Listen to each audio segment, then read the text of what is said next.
करेलू इतना गुमान हो।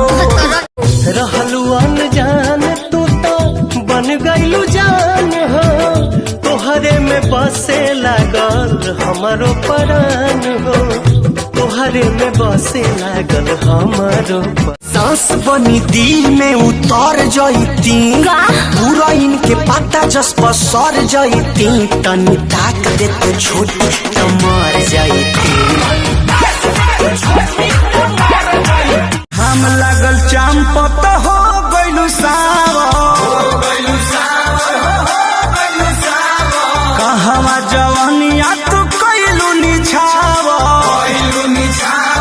सांस बनी दिल में उतर जईती, पूरा इनके पता जस पर सर जईती, तनी ताक दे तो छोटी तो मर जईती।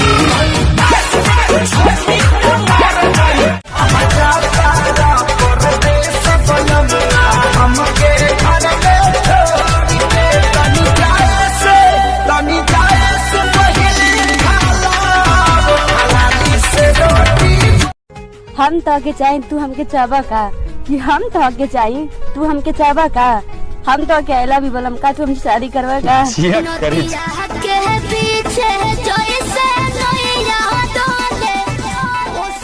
हम गांव वाले तुम शहर वाले, चलो फिर से एक मुलाकात देख लेते हैं। कि हम गांव वाले तुम शहर वाले, चलो फिर से एक मुलाकात देख लेते हैं। तुम औकात देखकर बात करते हो, हम बात करके औकात देख लेते हैं।